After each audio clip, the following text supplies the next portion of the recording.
저번 시간에는 역삼투압 정수기물과 생수에 대해 말씀드렸는데요. 오늘은 수돗물에 대해서 말씀드릴까 합니다. 정수 과정을 거친 수돗물에는 칼슘, 마그네슘, 나트륨, 규소 같은 미네랄이 풍부합니다. 이는 세계 장수촌의 물과 비교해보아도 손색이 없을 정도이죠.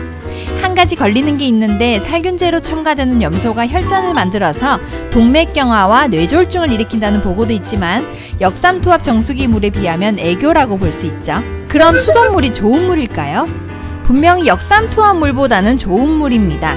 하지만 여기도 몇 가지 문제점이 있는데요. 수돗물에 관한 두 가지 문제점을 짚고 넘어가고 싶습니다.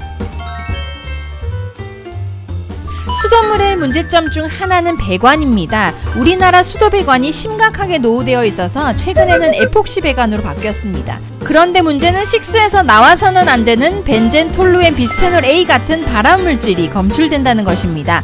특히 비스페놀 A는 무려 19.62ppb나 검출이 되었는데요.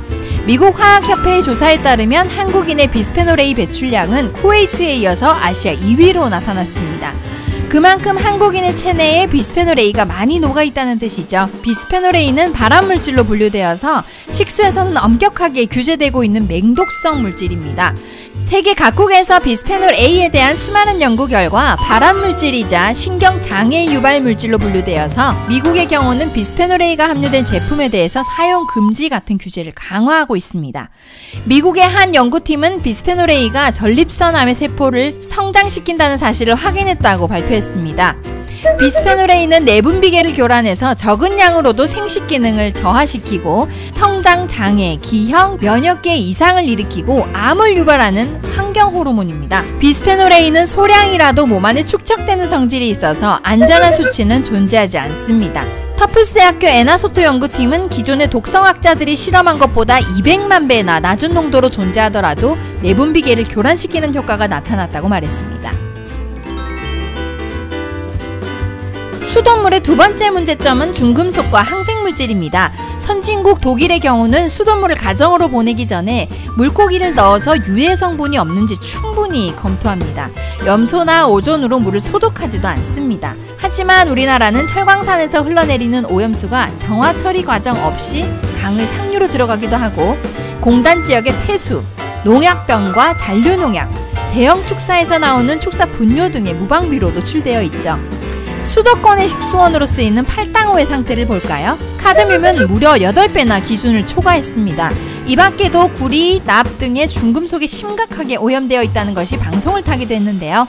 팔당호의 잉어는 한강 하류에 사는 잉어보다 납이 27배나 높게 나타나기도 했죠. 수도에 포함되어 있는 항생물질도 문제입니다. MBC에서 방송한 다큐멘터리 워터 시크릿을 보면 남한강의 경우 9가지, 북한강에는 총 4가지, 경안천에는 무려 16종의 항생물질이 검출되어서 충격을 주었습니다. 그뿐 아닙니다. 낙동강에서는 간에 심각한 독성물질인 마이크로시스틴이 발견되기도 했습니다. 국내 하천에 들어있는 의약물질의 종류는 100여 종이 넘는 것으로 추정이 되는데요. 대부분 미량으로 녹아있어서 개별 물질 자체로는 큰 문제가 없을 수 있지만 물속에 뒤섞여 있는 이 물질들이 혼합 독성을 일으켜서 다른 물질보다 더 심각한 독성 물질이 될 수 있다고 전문가들은 경고하고 있습니다. 이렇듯 강물에 녹아있는 각종 의약품, 화학물질 등이 환경 호르몬 작용을 하면서 물고기에 문제를 일으키고 있다는 사실을 들어보셨나요? 물고기 암컷 난소에서 수컷의 생식세포가 발견되거나 수컷 정소에서 암컷 생식세포가 자리잡는 경우가 아주 흔하게 일어난다는 것입니다.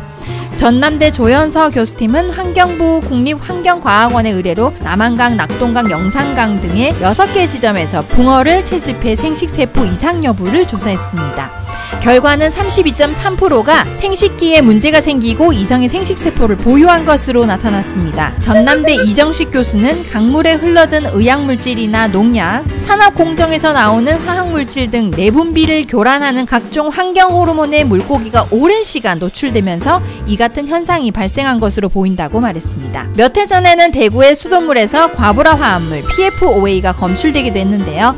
PFOA는 후라이팬 바닥 코팅제로 사용되는 테프론을 제조하는 과정에서 첨가제로 사용이 되는데 동물 실험에서 이미 임신장애 등을 유발하는 것이 확인되었습니다. 이런 내분비 교란 물질에 의해서 유발되는 대표적인 질환은 갑상선 호르몬 질환입니다.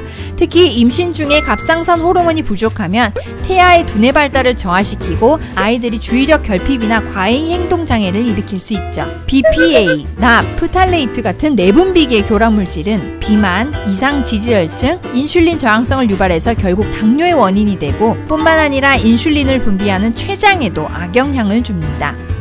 물은 매일마다 마시는 아주 중요한 영양 공급원입니다. 물은 단순한 투명한 액체가 아닙니다.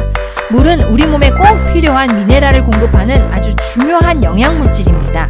우리가 마시는 물, 건강을 지키는 가장 기본적이고 중요한 방법입니다. 다음 시간에는 좋은 물에 대해서 알려드리겠습니다. 오늘 제가 준비한 소식은 여기까지입니다. 오늘 영상이 도움이 되셨다면 구독, 좋아요, 알림 설정 부탁드립니다. 감사합니다.